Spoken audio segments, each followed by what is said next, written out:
Hello and welcome to the Kimbley IT podcast. I'm James Kimbley, the founder. Carl Heath is with me again, the Director of Technology at Kimbley IT. Hello. What have you been up to in the last week or so? Well, I've done my longest drive in a long time this week. I drove to Kent and back, New Rodney in Kent. Before we go any further, we're recording this on a Friday rather than a Monday. Yes. So technically, when we record something on a Monday next week, you're not going to be able to refer to what you did last week because you've just referred to it. It's all right. It's the previous week we want to know about. The previous week, not this week. Keep that as a surprise for everyone else. What did you get up to the week before this week? That's how we normally do it. I'm having to look now because you're asking me to look back that far in my mind to remember what I was doing the week before. And you know what? I was pretty much at home all week working, although I did step out for a bit and go to Orb, our client Orb at Edgbaston Cricket Ground. And and you also went to a discovery meeting with me for a new client. Yeah, discovery meeting, yeah. Send the proposal over to them. It's going to be a slow burn. End of September when we'll know how that's going to go. Because the directors are all on holiday, different weeks, and they all need to get together to discuss if they want to go ahead with the amazing offer that we've given them. That's right. They'd be mad not to. Well, yeah, they would be. Absolutely bonkers. And so this week, what we got planned for this week? Well, I can't say what we've got planned for this week because it would be giving away what I've just done. I can't talk about it. You've got nothing planned for tomorrow on Saturday and Sunday? Yes, I do. Dixie, well, it's in personal life. Dixie's going to spend the night sleepover at her granddad's tonight and then go to the cinema tomorrow to see Angry Birds 2, I think, which will be nice because that means I'll only have Shiloh on Saturday morning, which is a lot easier to do a few things with her.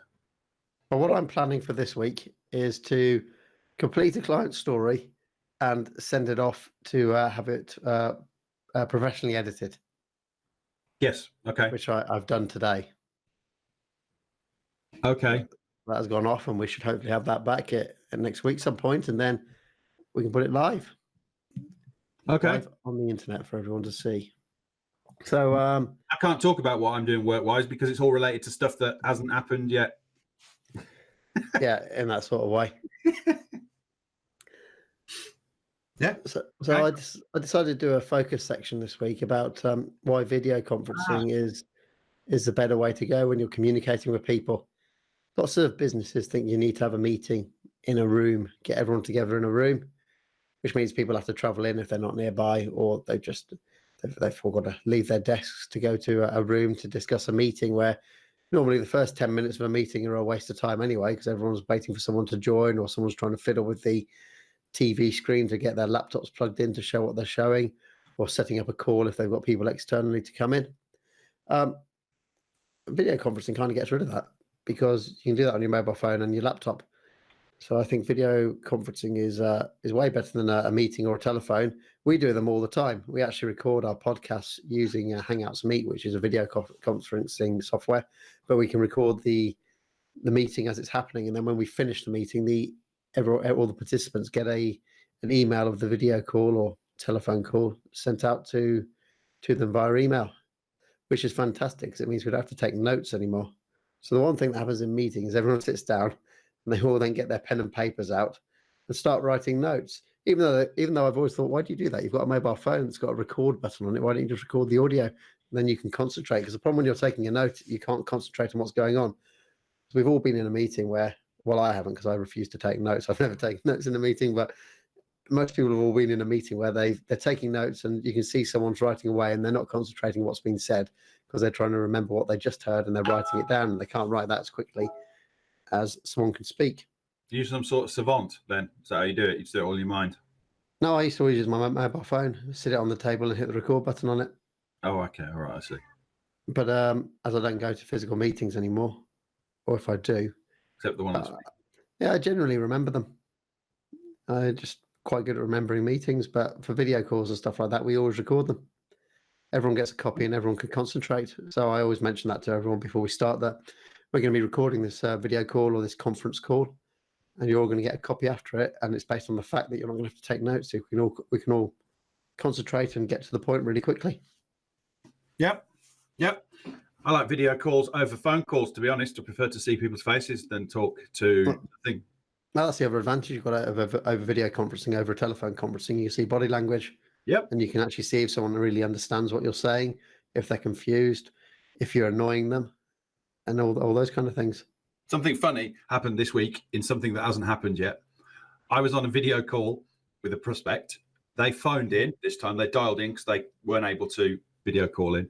And they said to me, "You just rolled your eyes." I didn't notice. I must have rolled my eyes at something that they did. They found it was funny anyway. Then they were just watching me. What did they say? What do you mean? It was something to do with the fact that they couldn't get in.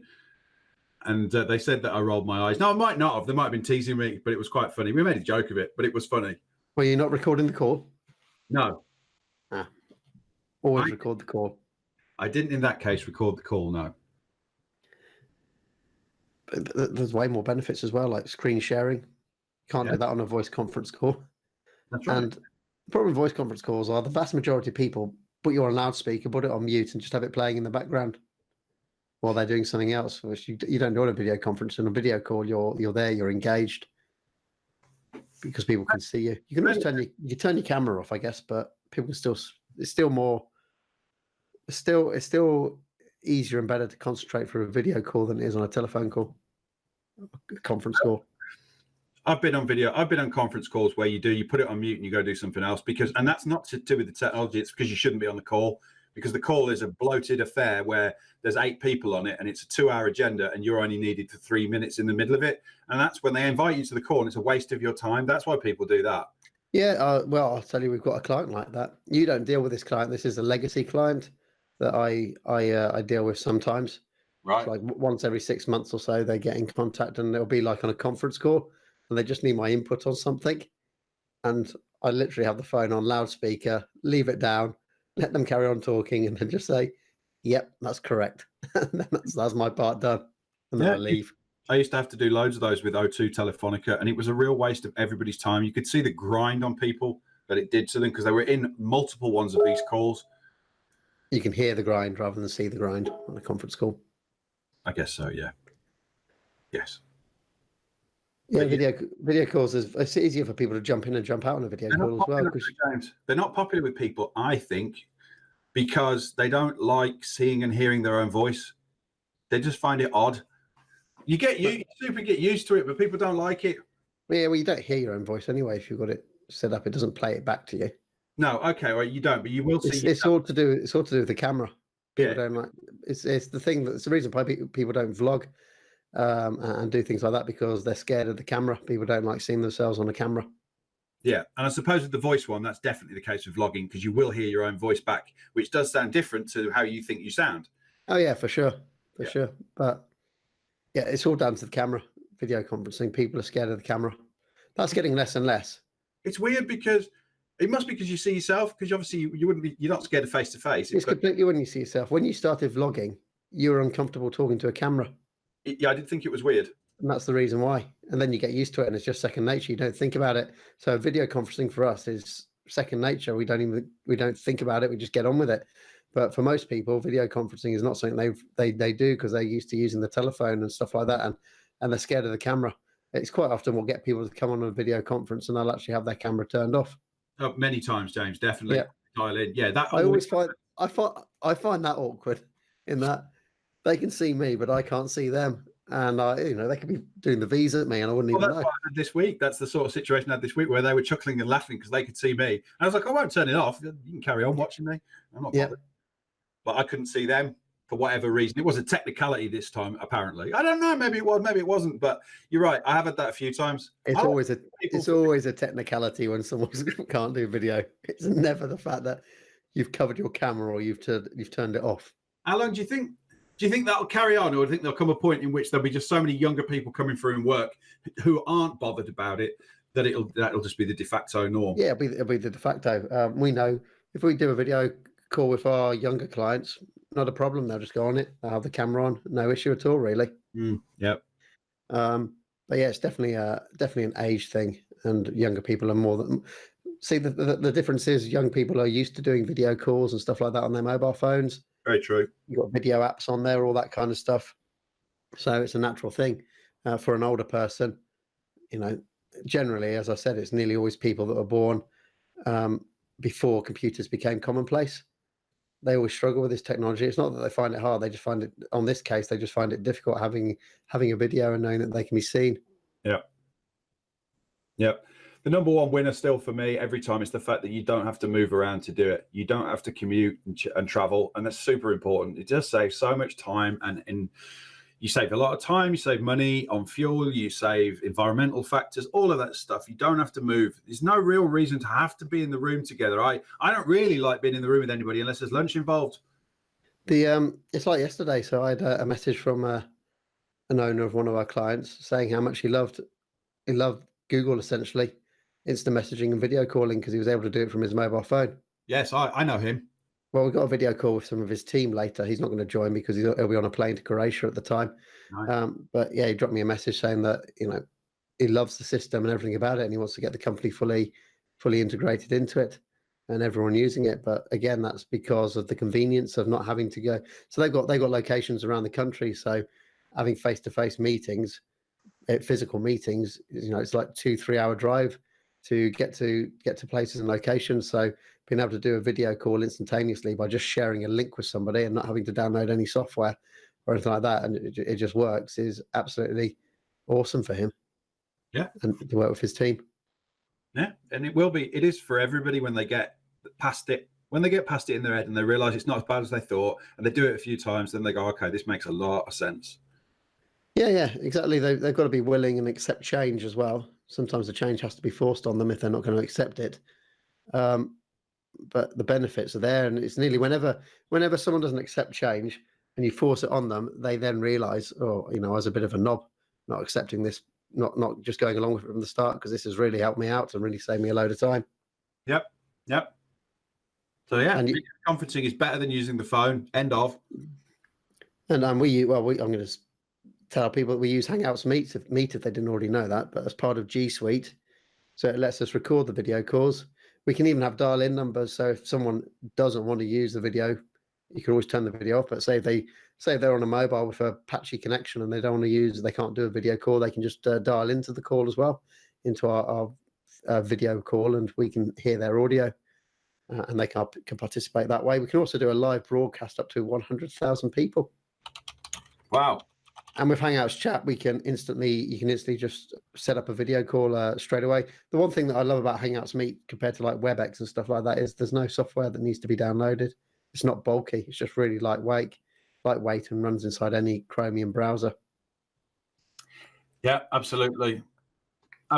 Too many people pick different bits of software. The old one is when people say, "I do Skype." Oh, good Lord, Skype. Yes, it was good. Yeah. It's like our accountants, funny enough, they used to always offer Skype. I'm not doing that because I'm not going to waste my time installing Skype, setting up myself an account just to have a bloody call with you. Here's a link. Click on the link. We're using that. Yeah, that's it. Zoom's the other one everybody loves at the moment. They all love. That's fine. Zoom's brilliant. Zoom's a brilliant bit of software as well. There are some that are very good. You got Appear.in. You got Zoom, Hangouts Meet. Absolutely superb because they don't require anything. You just click on a link and you're in the call. Yep. So I don't mind using any of those ones. What I do mind is having to use old-fashioned video conferencing, which requires a software installation, or like having to grant permissions or install an extension in Chrome for it to work. Those kind of things. I just want it to be a link that I click on and it fires up and it's done. It makes me think of something I used to have to deal with, James, a few years back, which was video conferencing units like Cisco video. Camera attached to a television. Yeah. And the faff you had to do to get those to work through an internet connection in an office was just ridiculous. Because if you didn't set them up right securely, the whole of the internet could see that your system was there, and you just get plagued with ghost calls and spam calls. It was horrible. Old-fashioned software, though, because you got Hangouts Meet for meetings, which is like that. It's a hardware and thing like that, but it's just plug in and it works like Google Voice with your desk phones. You plug in and it secures itself. Yeah, exactly. And I just came into my mind how horrible that used to be, and I want to make sure anyone who's listening, I'm not thinking about those old video conferencing kits and stuff. Not that stuff. That stuff's way old school.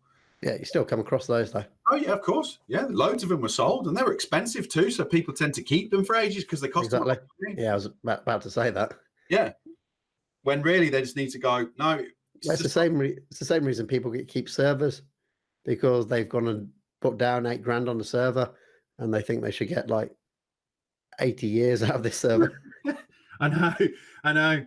It is weird, isn't it? That you saw it with people with TVs and stuff when they all started to go LED and plasma, and someone go, "I spent $4,000 on this plasma TV." I'm like, "Yeah, it's wider than a brick and weighs as much as 100. Get rid of it." You're a bloody idiot buying a plasma TV. They look bloody awful. Yeah, I know. You can have plasma and LCD; they're both around at the same time, and then you basically get people who don't know anything about technology going off buying plasma TVs and having a shit picture. You know the people who did bought LCD TVs and had a much nicer picture. The word plasma, isn't it? The word plasma sounded cooler to them. Yeah. That's the reason why. Plasma. I remember back at university, my friend bought a big 60-inch plasma TV. Yeah. It was literally the worst fucking picture I've ever seen in my entire life. It must be bad if you. It was bloody awful. A standard definition TV would be better, because the plasma TVs only worked because they weren't intended for residential usage. Plasma TVs were intended for commercial usage, where they'd be like in an airport up in the air far away, so then the picture would look okay. Yeah. But if you have it in your room and you're only 4 foot away from it, it looks awful. But if you've got it in a shopping center or somewhere like that up in the air, then it looks fine, and the plasma TV was great for that. But they were never meant for residential usage, but they were sold to residential people as well when they were a commercial unit. Do you remember before those, James, the backlit projector television? That was the biggest TV you could get, was a back projector. Yeah. It's like a mini cinema. Yeah, they were terrible because they go dark in the corners where the projector didn't light it up properly. Yeah. That was like, if you wanted to flex with the biggest TV and it was the biggest thing you've ever seen in your life in your house, you had one of those things. Yeah, well, some people still use wall projectors as well. They paint the wall white and do that, but actually they're not too bad. You get really high quality ones of those. Yeah, I've seen a few people do that. You have to fanny around with the adjustments on the projector, but your projectors have come a long way from what they used to be as well. Oh yeah, like 4K, 8K projectors were a problem. Yeah, it didn't used to be like that. But you still got a big bulky thing hanging out the ceiling of your living room, though. Yeah. Now you get this LED TV, and it's so light and thin, and it's phenomenal. If only we could get rid of the wires. That's it, James. Now the problem is the blooming wires that ruin putting your TV where you want to put it, because you've got to have all wires. Wires ruin everything. This should be the rant, really. Wires ruin everything. They literally do. Like you set up a nice office desk. Yep. And it's beautiful until you start plugging the bloody cables in. That's right. Absolutely. and then the cables get messy by themselves. You don't do anything. You leave them there for 5 years, and you come back and they're completely and utterly tangled. No one's ever touched them. They've never moved, and they've just gone and got tied up. You've got to undo them all. It's just nuts. The answer to the whole reason for the universe is inside that phenomenon of wires tying themselves up. I swear that's it can be done. I was surprised it was never done. Bluetooth never completely removed cables, because Bluetooth has a small enough range to keep it local to that machine. You could then encrypt the Bluetooth, so only the machine can use those Bluetooth connections. I guess it's very difficult to do such high quality video over a wireless connection. And the one thing is, loads of cables also send power. Yeah, that's true. We need wireless power as well. That's the key. If we get wireless power that effectively works over a decent distance, maybe up to 6 feet, you could see loads of stuff really start to disappear then. Yeah. The power cables don't normally be that bad. It's normally like your audio cables and your VGA and HDMI cables and all that kind of stuff. That's the ones that are the pain in the ass. Yeah. I'm looking at my desk now. I retidied it all, but I've still got loads of cables. I've got Ethernet cables. I've got USB mini cables. And there's nothing about it. It's like when we go to a client and you look underneath their desks, it's like, oh, bloody hell. Look at all those cables. You put them in nicely, and you tie them all down, put them in nicely, but they still manage to get themselves into complete and utter mess. I know. I've had to do that. I've gone and tidied desks for a customer, and then they've gone, what about all these cables? And I'm like, yeah, right, that's tidy. Okay, that is it tidy, because you have to have the cables. And it's because you didn't ask me beforehand, and you didn't buy me desks that have desk tidy cable management underneath them. No names mentioned. It's true. So don't need to mention any names. It's basically every single business in the world has that problem. Yeah, because desks are cheap, and you think they're a good bargain, and then you can't run the cables anywhere. Yep. But there you go. We've done a rant a bit inside of Focus there, to be honest.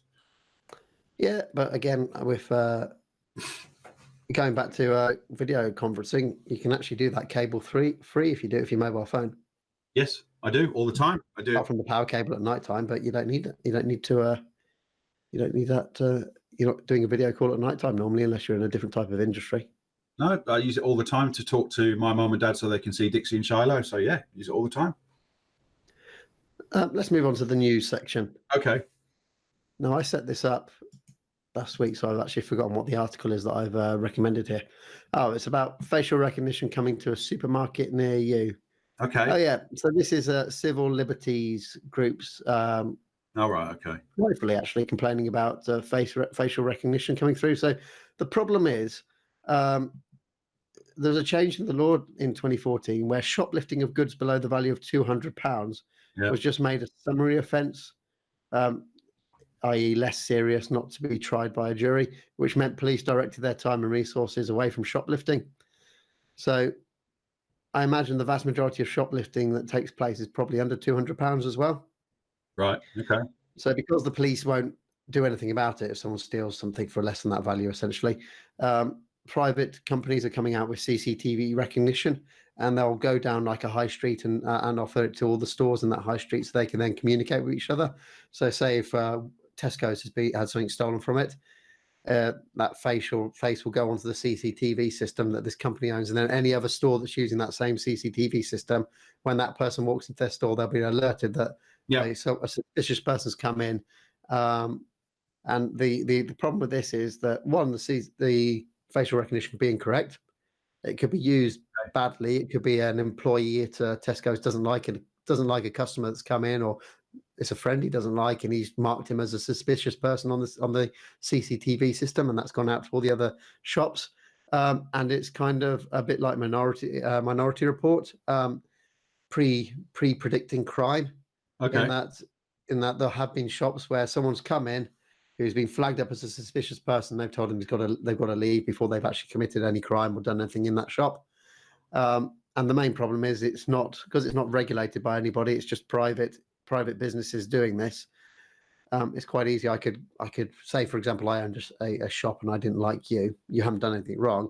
I could just go on the system and mark you down as doing something wrong, and then that's it. Your face is on that system. So any other shop you go into with the same system, maybe the petrol station down the road, they'll go, hey, you can't come here. You're barred. You're not allowed in. Off you go. And of course, knowing you would do that. We've got to test the system. You would do that to me just for fun.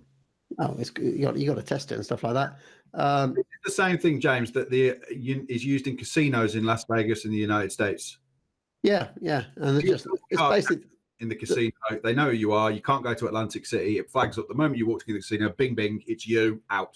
Well, there's no regulation on it, and you want to see, for example, China, United Kingdom, and United States are actually like three of the most hotspot countries in the world that are using facial recognition. Okay. So the UK police has been conducting trials with it in Wales, because that's full of criminals, Leicester and London. But there's no laws in place to regulate how it's being used. Likewise in America, and we know in China that they have a whole social system built on facial recognition. Yep. Of what's going on, and then there's people that say that they're using it to oppress Uyghur Muslims. Okay. In China. Yep. Just for the same thing, you're recognised, and then they can, you can be targeted a lot easier. So it's an interesting article. It's in the Guardian called "Facial Recognition Coming to a Supermarket Near You." Yep. Okay. Yeah, you've got your next one now. I do. Yes, this is DeepMind AI predicts kidney injury 2 days before it happens. This is advancements in medical technology using DeepMind AI that is being able to look at thousands and thousands and thousands of records of kidney injuries in people, and is now being able to predict the failure or severe injury of a kidney before it happens in patients. And it's been recorded that doctors that have been trialing this out have been able to predict and get a diagnosis of a patient in 15 minutes, as opposed to those who took 4 hours who didn't have the technology available to them. Because you know how interested I am in technology and healthcare. I do. That's because I think technology in healthcare is the best example of how technology improves and works. It's somewhere you can actually any normal person can go and actually see the difference it's making. Yeah.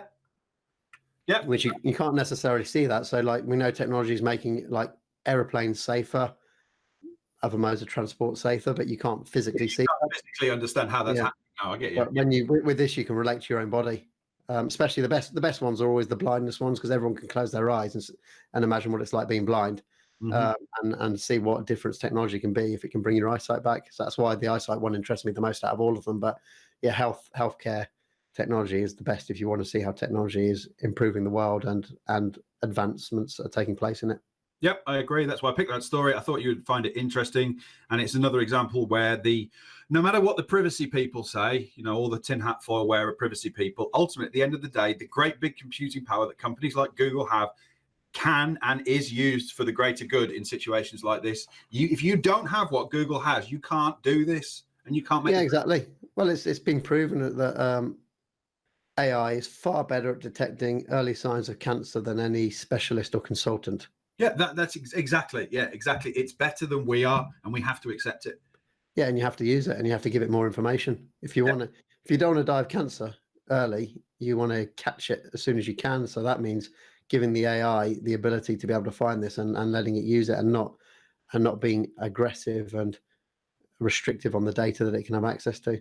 Yep, because it's easy to feed it with anonymous data anyway. So it's not like it has to be linked to a human, and that information then lets it, when you do need it, it will find what you're looking for.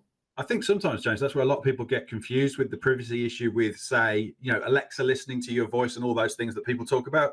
It's not you as an individual the companies are interested in. They're interested in the demographic, the scale of what is said and talked about, not you personally. You're not that interesting. Yeah, literally the only time they're going to be interested in you personally is when they've got a police warrant and they have to release the information. Then it's you personally, but you kind of had a choice in that in the first place. Of course, it can always be misused, but I don't think police warrants get that misused. They clearly do at sometimes get misused, but I imagine it's a very small percentage actually that are misused. Well, I've got comments on that actual topic later on in the recommendations, so I'll save it for that point. Okay. And then there's another news story, which is San Francisco tests out delivery robot. They've been doing this for a long time, to be fair. I know. And it wasn't particularly that they're testing robots in San Francisco that made me bring this as something that's brand new, because it isn't. What amused me, James, was if we put this in the podcast notes, if you click on the link and have a look at the robot, been to San Francisco. I don't know if you've been yourself, but the hills get quite steep. There's 3 hills in San Francisco. There's quite medium. There's a decent sized one. And then the last set of hills is super steep. So steep, the pavement has steps in it. There's no way, unless that's got some serious torque, that bad boy is getting up that hill. Well, I wouldn't be driving up the road anyway. Well, road or hill, it doesn't matter whether it's on the pavement or the road. It's still as steep. Those hills are seriously steep. And I'm wondering. It should have a lot of torque because it'll be electric. I get that it's got electric motors. I've just got a bit of handbrake. The problem is that's just a CGI impression of what it looks like. That's not an actual photo. I know we don't exactly know what it is yet. But yeah, the similar ones that I've seen are actual videos on YouTube of them, delivery robots. But again, maybe that is because the drones will do the steep ones and these will do the lower level ones that aren't as steep. No, maybe you're right. And in America, at least, they have decent paving slabs and stuff, make it a lot easier. In the UK, it's going to have to deal with all sorts of cracked paving slabs and all the other rubbish we have. You wouldn't get very far down my road around here. Just put Caterpillar tracks on it. That would work. Yeah, that would be better. Yeah, okay. To be honest, I think the biggest problem they're going to have is people stealing them. Yeah, or kicking them over. Yeah, kicking them over or stealing them. Yeah, in Great Britain, definitely people stealing them. We'll steal anything if it's not tied down. These delivery robots will never actually really take off. What will happen is it will just be an automated delivery truck instead. Yeah, that makes more sense. Delivery truck, and then the back opens and the drone flies out, drops in your back garden and flies back. Well, potentially, you've already got the infrastructure in place, roads, and you've got the technology very closely, not too far away from being released. And you have a delivery truck like a UPS truck that's just been converted to autonomous driving. It drives up, parks nearby or outside your house. You get a message instantaneously on your phone. Your delivery's here. You walk over to the truck. It's a bit like an Amazon delivery port at a petrol station or somewhere like that, where there's a door for you. You type in your code, the door opens, you take your goods out, and then off it drives again. No, That's true. It's very much like there's a Black Mirror episode from last season. Right. It's about a murder case, but but it starts off with a automated pizza delivery, Okay. and it's just it's a little pizza van that drives around. When it gets to you, as I said, it gets to your house. It gives you a message. You go in there, press a button, it opens the apartment that's got your delivery, your food delivery in there. You take it, and then off it goes. Okay. I suspect that's going to happen more than these delivery carts and things like that. And to be honest, James, the cost of labour for the last mile for the automated vehicle to have a guy in it that just comes out and gives you the box is so cheap that will probably be used for a long time too. I suspect a lot of American stuff is designed like little carts and things like that because of the way they live in their neighborhoods, little square neighborhoods. And, you can imagine like how the paperboy rides his bicycle around. It's quiet streets and roads. So you can have a delivery cart driving up and down them. In the UK, it doesn't work like that because our neighborhoods aren't laid out in that style. They're not flat. They're hilly. They're not a grid shape and stuff like that. So it's a lot more complex. I agree with you. The housing, when I first went to the States and traveled the States, I was amazed at the fact that everywhere pretty much looks the same no matter where you go, except for like New York, Boston and stuff that's got some history. Most of America looks exactly the same.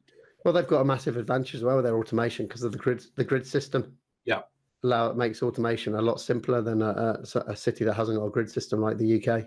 Yeah, our roads are just wherever they wanted to go, aren't they? At the time, they're following old country lanes and stuff like that, and then adding more roads. And like no one ever thought a grid system was a good idea. It's another thing that astonishes me, like Victorian houses, where they didn't realise that insulation would be a good idea, having a little cavity in between the brick walls. So Victorian houses, it's basically brick wall out. It's outside brick wall inside. It's no outside brick wall cavity, brick wall inside. It's just insulation they didn't think about insulation at the time. Tell me about it, James. My house is Georgian. They hadn't thought about it. The only reason for it is because typically Victorian and Georgian houses and stuff like that, you have a fireplace in every single room. Yes. And that would be going on all the time, heating the house. Yeah, that's right. Victorian houses really always have fireplaces in every room. Yeah. But of course, we don't do that anymore. You have a central heating system, and maybe you have one or two fireplaces that work. You don't have a fireplace in your bedroom all the time, just because it's a bit bloody dangerous, to be fair. Imagine that, having a fire going on with your kids. Yeah. Or while you're sleeping, and it's like all the action stuff coming in. It's just horrible, and it makes all your clothes smelly. It doesn't matter if you've got a chimney that's pouring it out. If you've got a open fireplace in your house, you're still going to have a smoke smell.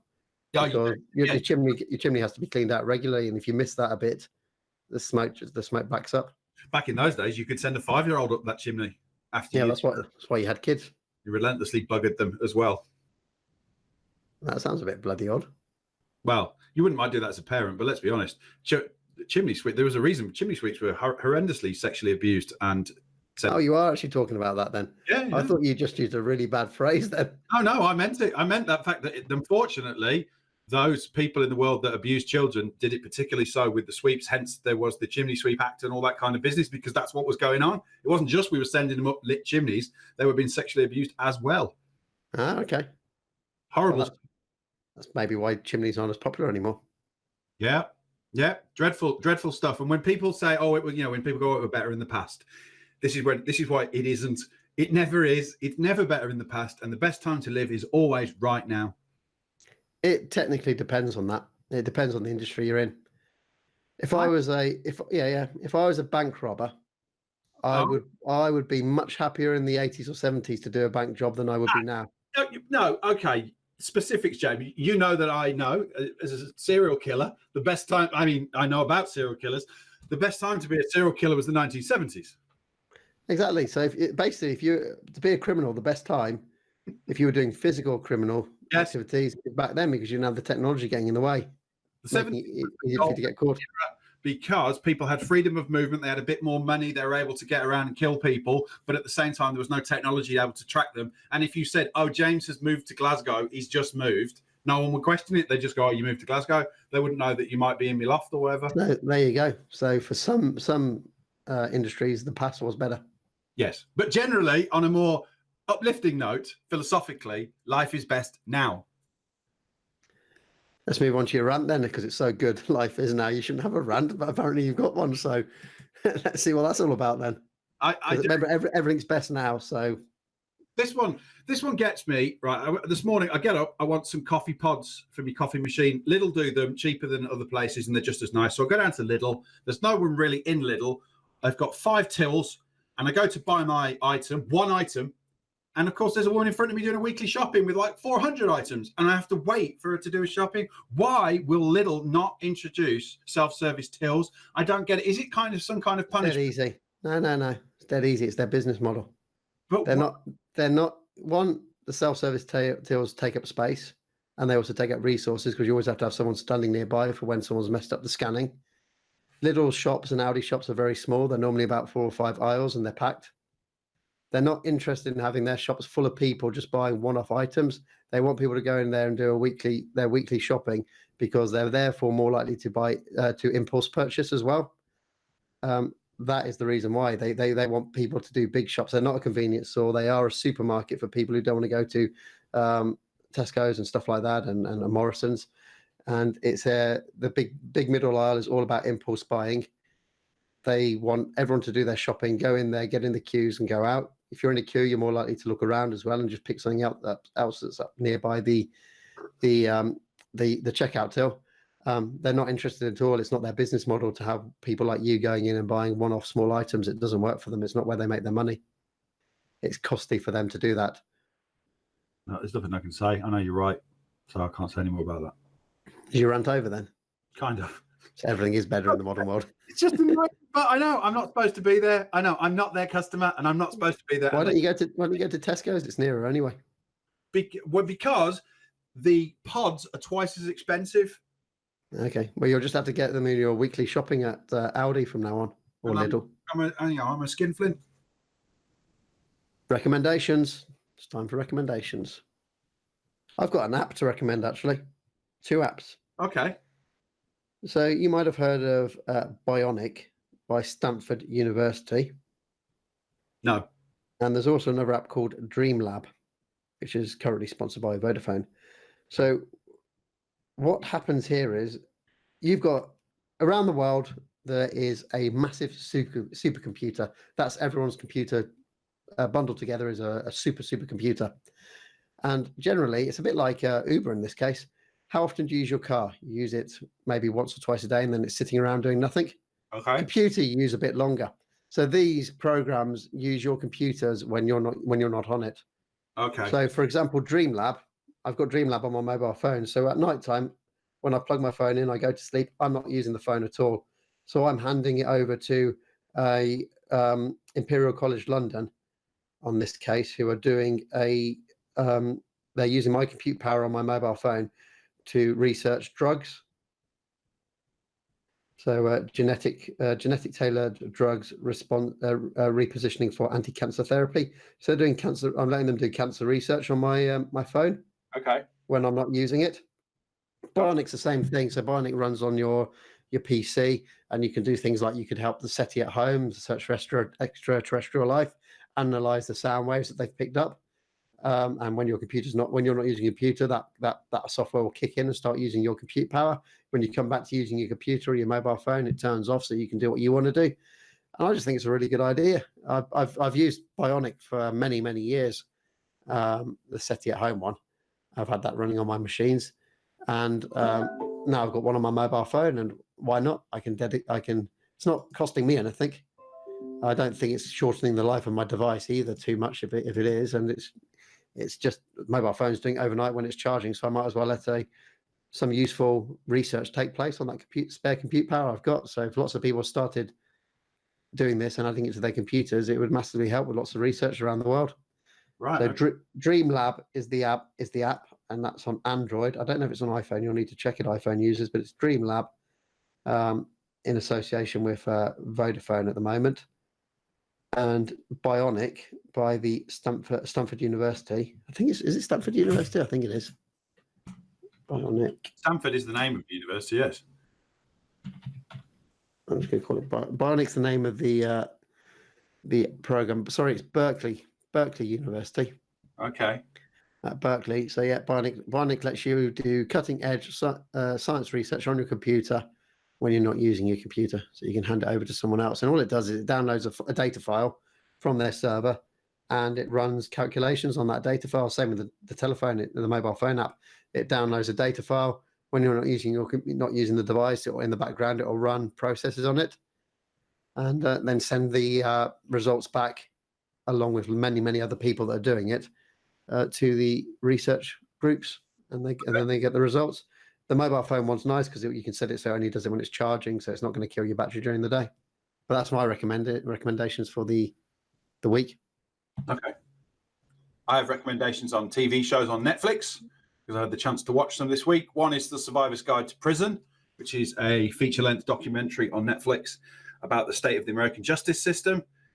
Really, really quite interesting to see how many people in the United States prison system and jail system are innocent, and that the whole concept of some of the amendments to the Constitution, such as the right not to impose excessive bail and other rights that American citizens believe they have, actually don't really exist. If you're arrested by the wrong detective or police officer, you can find yourself in a situation where you're innocent, but you are going to have to accept a guilty plea in order to not go to jail for 99 years for a crime you didn't commit.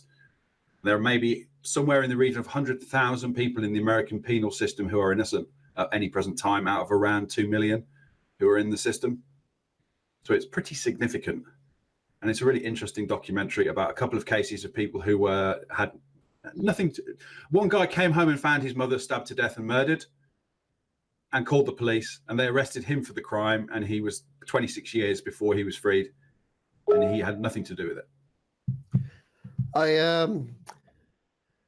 don't really watch those programs, which is when it's all focused on the American penal system, because I really don't care less about it. It has no reference for me in my life, but the stories can be interesting, but I'm not really interested in the legal part about it. Good. I'm not talking to you, though, so you're all right. This is for the audience.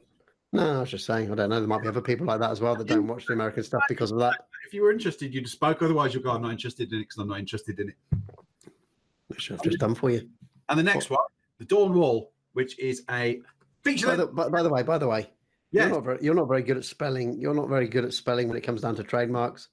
So I remember how I had to tell you G Suite was 2 words. I'm piss and moan now that I've spelt Netflix wrong. Yeah, you've put net and you've put a capital F in the middle of it. It's 1 word. It's not got a capital F in it. It's Netflix. I knew when I wrote that today that it'd piss you off, so just left it in.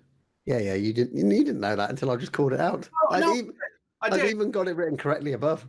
I did. On the note. I write them correctly on the above, the ones I know you're going to struggle with. I can't be asked to change it, and he'll moan about it, so I'll just leave it.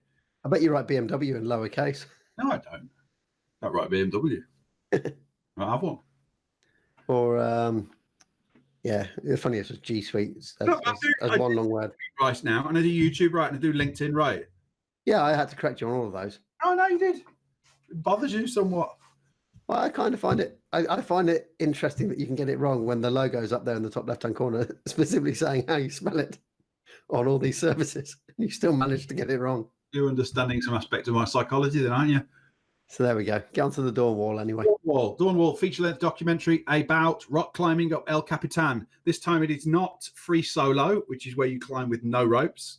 This is about free climbing and 2 guys who free climb the Dawn Wall. The Dawn Wall is the face of El Capitan that is first lit up as the dawn rises in Yosemite Park. That's where they decided to find a route up it, and it is a documentary about how it takes them 19 days to climb up the face of El Capitan. And there are some really interesting sections that they have to go through together to get, including one that is a horizontal traverse on a smooth as porcelain granite face with footholds and finger holds that are no bigger than ½ an inch at any point. Fantastic. Fantastic. I might give that one a watch. It's good. It's really good. And it's got a great story about the guy who is the lead climber, and he's probably the world's greatest lead climber or free climber, and some story about his back history. I'm not going to say any more about it, but it's a great documentary because it will spoil it, but it's well worth watching. Well, those are your recommendations for the week. And, yeah. Don't forget to recommend the podcast to other people, and we'll see you on Monday next week. So it's going to be a short break between this episode and the next one. Bye.